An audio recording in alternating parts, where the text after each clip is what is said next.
দর্শক আমন্ত্রণ আজকে চট্টগ্রামের আয়োজনে শুরুতেই জানিয়ে দেব শিরোনামগুলো। হামের প্রকোপ বাড়লেও চট্টগ্রাম মেডিকেলে জীবন রক্ষাকারী সরঞ্জাম না মেলার অভিযোগ। শিশু মৃত্যুর ঘটনায় এক চিকিৎসককে শোকজ। আমরা সাহায্য তো বাইরের থেকেই আসতেছি, আমরা এখানে ওষুধও পাই না। সরকারি হাসপাতাল থেকে এটা কিনে নিবে কেন? ওরা তো এটা ডাক্তাররা দিবে। আইসিইউর কোনো টাকা পয়সা তাকে দিতে হচ্ছে না, একটা পয়সা দিতে হচ্ছে না। শুধু কোনটা দিতে হচ্ছে, কোনো কিছু দিতে হয় অ্যান্টিবায়োটিক ম্যারোফেনাম, যেটা এটা আমাদের হাসপাতাল থেকে দেওয়া হয়।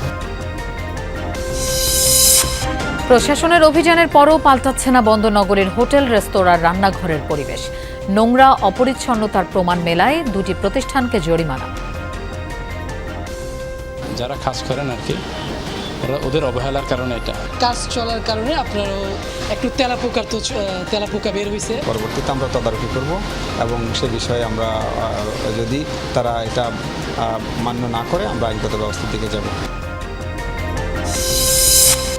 খাগড়াছড়িতে দীর্ঘদিন অকেজো পড়ে থাকা স্লুইস গেটগুলো হয়ে উঠেছে গলার কাঁটা। পানি প্রবাহ বাধাগ্রস্ত হওয়ায় ভোগান্তিতে স্থানীয়রা।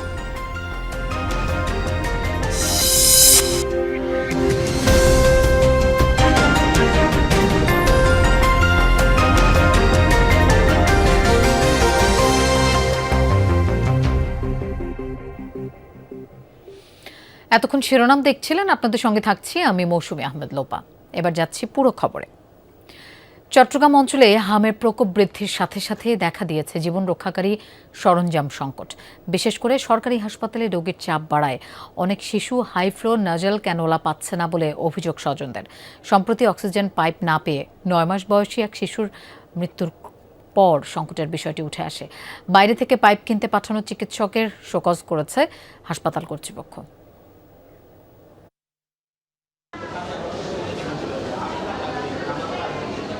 হামে আক্রান্ত 8 মাস বয়সী এক শিশুকে উখিয়া থেকে চট্টগ্রাম মেডিকেলে এনে আইসিইউতে ভর্তি করান তার বাবা। কিন্তু সরকারি হাসপাতালে এসেও ওষুধ ও সরঞ্জাম বাইরে থেকে কিনতে হওয়ায় ক্ষুব্ধ তিনি। শুধুমাত্র ওনারা ওখানে দিয়ে একটা অক্সিজেন দিয়ে রাখছে আর কি, সমস্ত কিছু আমরা বাহির থেকে কিনে দিই। তার উপরে ওরা আমাদেরকে আশ্বাস দেয় না, বা কোনো বর্ষার কিছু জায়গায় এরা কিছু ওনাদের কিছু জিজ্ঞাসা করে ওরা বলার তোমরা ঢাকায় নিয়ে যাও। চট্টগ্রাম মেডিকেলের হাম ওয়ার্ডে প্রতিদিনই বাড়ছে নিশ্চিত হাম ও উপসর্গ নিয়ে ভর্তি হওয়া শিশুর সংখ্যা। অতিরিক্ত চাপে এক একটি শয্যায় রাখা হচ্ছে 3 থেকে 4 জন শিশুকে।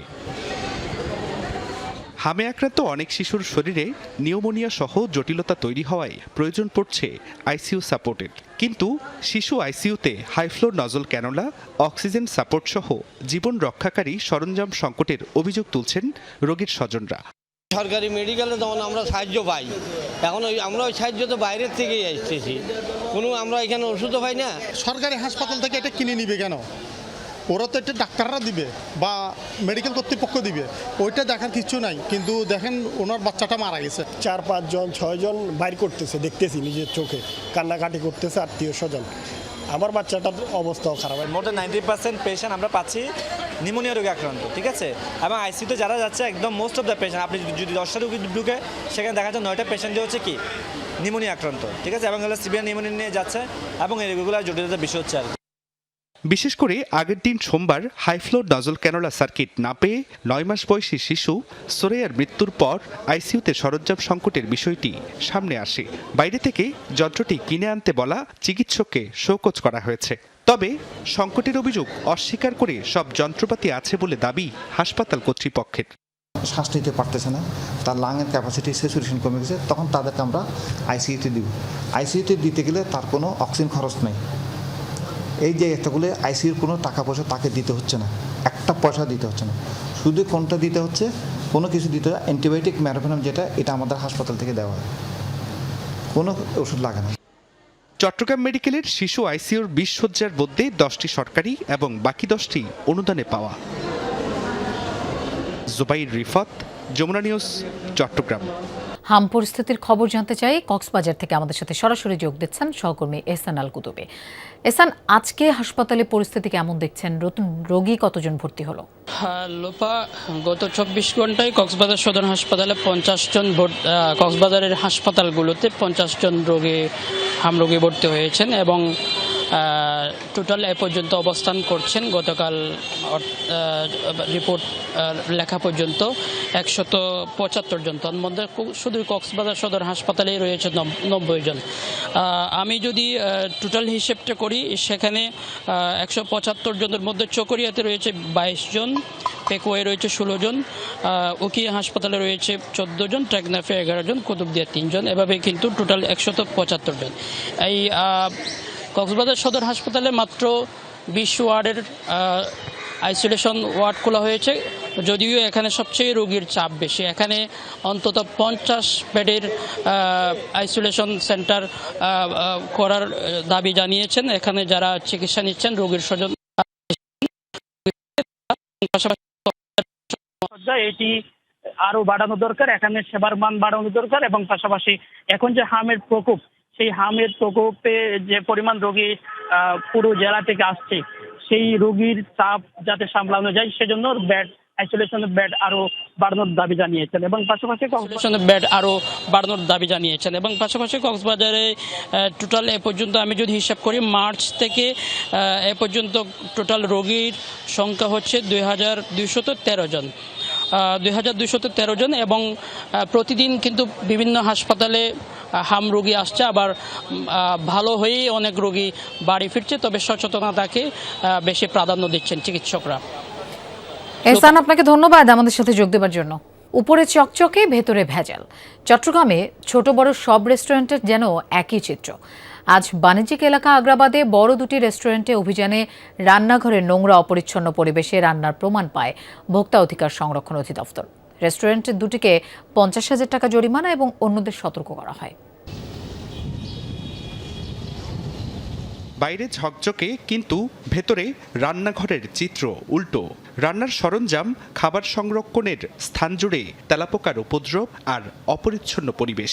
দুপুরে চট্টগ্রামের আগ্রাবাদ বাণিজ্যিক এলাকার লেমন গ্রাস রেস্টুরেন্টে ভোক্তা অধিকার সংরক্ষণ অধিদপ্তরের অভিযানে ধরা পড়ে এ চিত্র। রেস্টুরেন্টটিকে 30,000 টাকা জরিমানা করে অভিযান টিম। ক্লিনিং সেকশনটা যারা কাজ করেন আর কি, ওদের অবহেলার কারণে এটা। পাশের কাচ্চিডাইন নামের আরেক রেস্টুরেন্টেও পাওয়া যায় একই চিত্র। অস্বাস্থ্যকর পরিবেশে খাবার পরিবেশনের দায়ে 20,000 টাকা জরিমানা করা হয় মালিককে।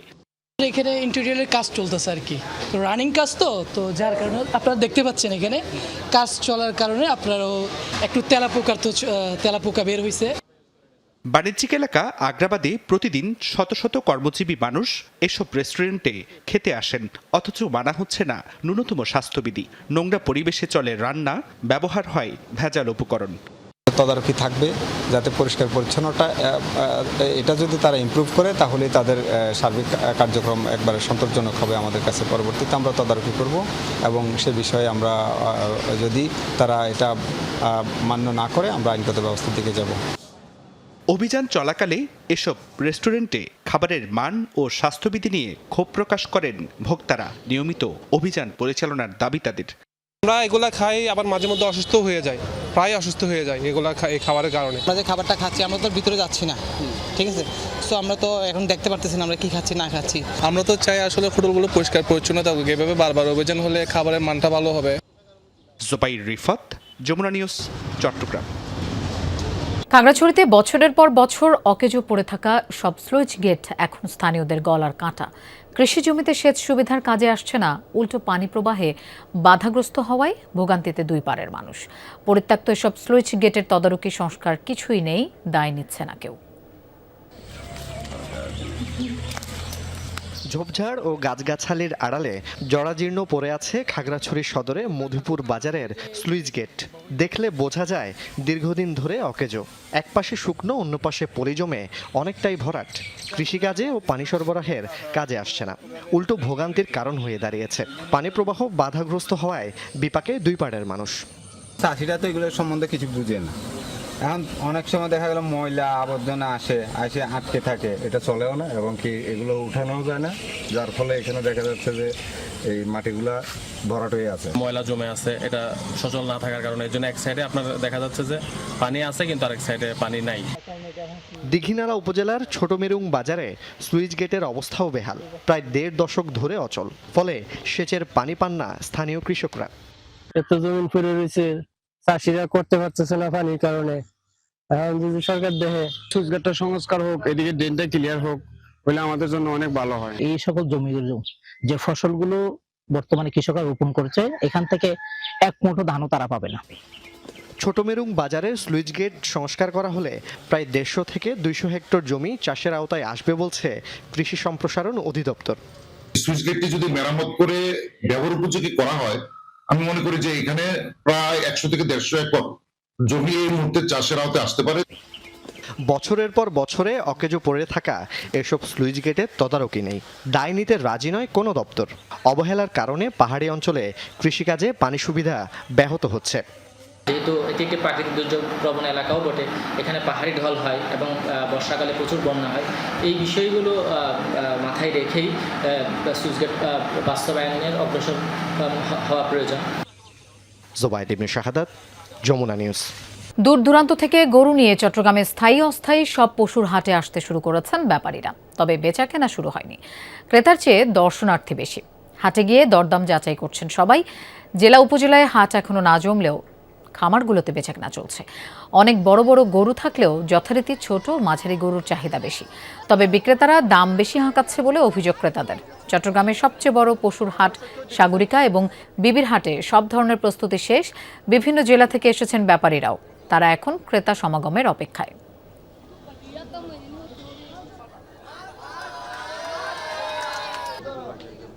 দর্শক, চট্টগ্রামের গরুর হাটের খবর জানবো।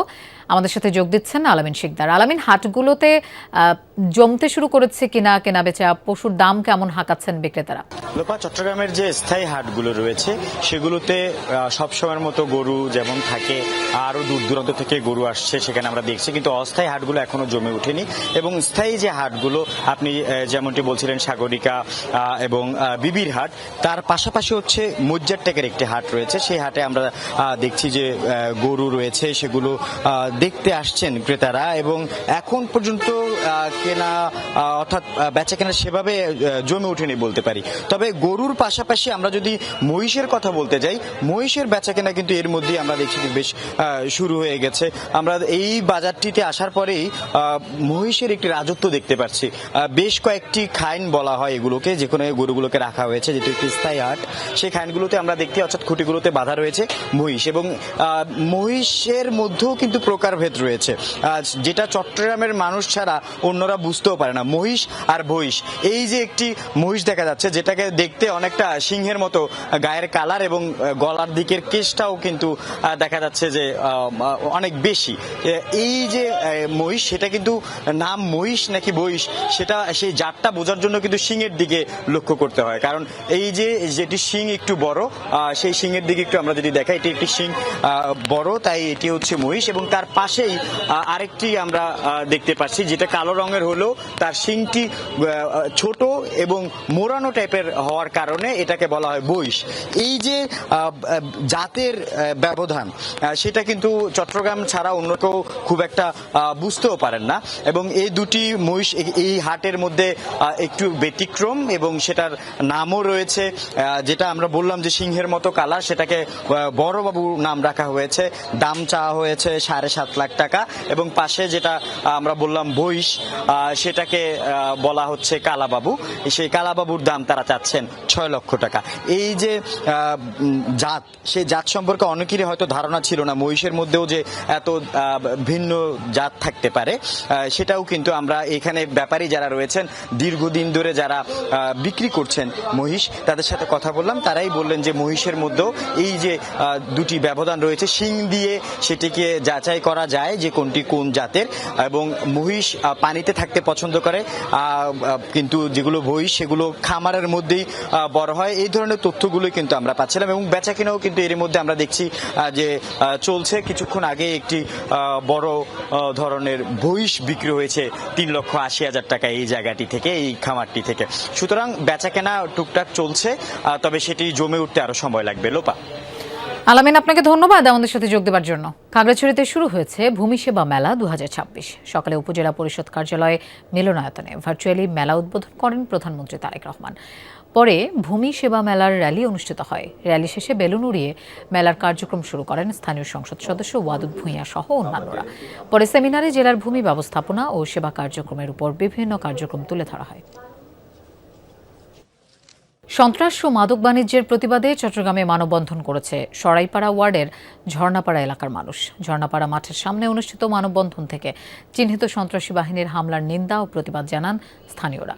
এলাকাকে মাদক মুক্ত করার আহ্বান জানান। ৭২ ঘণ্টার মধ্যে সন্ত্রাসী বাহিনীর প্রধান সহ সহযোগীদের গ্রেফতার না করলে থানা ঘেরাও ও সড়ক অবরোধের ঘোষণা দেন মানববন্ধনে অংশগ্রহণকারীরা।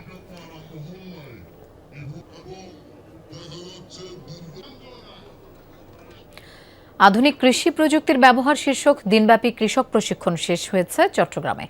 আঞ্চলিক কৃষি তথ্য সার্ভিসের উদ্যোগে ফটিকছড়ি উপজেলার কৃষি প্রশিক্ষণ মিলনায়তনে এই আয়োজনে বক্তারা বলেন, চতুর্থ শিল্প বিপ্লবের সাথে যুগোপযোগী কৃষি উৎপাদন ব্যবস্থা প্রয়োজন এখন।